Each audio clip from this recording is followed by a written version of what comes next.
आदमी पहाड़ की चोटी पर खड़ा था, हाथ में सिग्नल फ्लेयर लेकर बेतहाशा झुला रहा था। खुशकिस्मती से हेलीकॉप्टर ने भी उसे देख लिया, रुख बदलकर और करीब आने लगा। वह जोर जोर से हंसते हुए उत्साहित होकर हाथ हिला रहा था, नई जिंदगी का स्वागत करने की तैयारी में।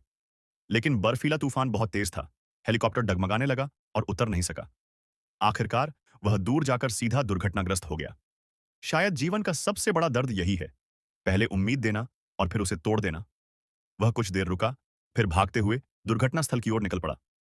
उसने हेलीकॉप्टर का दरवाजा तोड़ा। पुरुष पायलट वहीं मारा गया था, लेकिन एक महिला जीवित बच गई। वह बुरी तरह घायल थी और हिल भी नहीं पा रही थी। आदमी ने तुरंत हेलीकॉप्टर का फर्स्ट एड बॉक्स खोज निकाला और महिला की पट्टी बांधकर खून रोकने की कोशिश की। लेकिन चोट बहुत गंभीर थी, महिला बेहोशी में चली गई। उसे तुरंत इलाज की जरूरत थी। आदमी ने खिड़की से बाहर देखा, बर्फ और तूफान जोरों पर थे। उसे वहीं रात गुजारनी पड़ी। अगली सुबह वह उठा और महिला की सांसें जांची। खुशी हुई कि वह अभी भी जीवित थी। वह हेलीकॉप्टर के अंदर उपयोगी सामान खोजने लगा, 2 सिग्नल स्टिक, एक नक्शा और कुछ पैक्ड ब्रेड। उसने तुरंत रोटी का टुकड़ा मुंह में डाल लिया। लंबे समय से वह केवल कच्चा मांस खा रहा था, इसलिए यह रोटी उसके लिए बहुत बड़ी नेमत थी। उसने दरवाजे का एक टुकड़ा निकालकर अपने ठिकाने तक खींच लिया।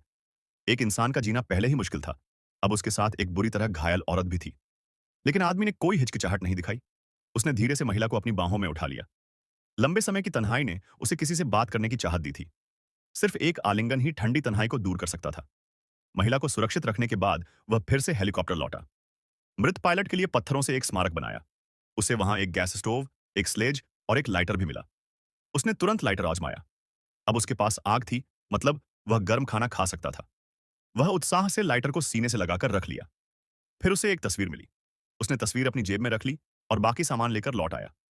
उसने तस्वीर खिड़की पर रख दी, जहां महिला उसे देख सके। शायद यह तस्वीर उसे जिंदा रहने की हिम्मत दे सके। उस रात आदमी ने एक आर्कटिक कॉड मछली पकड़ ली। वह खुशी से चिल्ला उठा। फिर छोटे गैस स्टोव पर एक शानदार खाना तैयार किया, कॉड मछली और इंस्टेंट नूडल्स। उसने चाकू से मछली का टुकड़ा काटकर मुंह में रखा, आंखें बंद करके स्वाद लिया। बहुत समय बाद उसने पका हुआ खाना चखा था। फिर उसने कांटे से एक टुकड़ा महिला को खिलाया। हालांकि उसने खुद बहुत कम खाया। आदमी रोज पहाड़ की चोटी पर जाकर सिग्नल भेजता रहा, लेकिन उस हादसे के बाद कभी कोई जवाब नहीं आया। जल्द ही कीटाणुनाशक दवा भी खत्म हो गई और महिला का जख्म लगातार बिगड़ने लगा। दवाओं की कमी से उसे संक्रमण का खतरा था।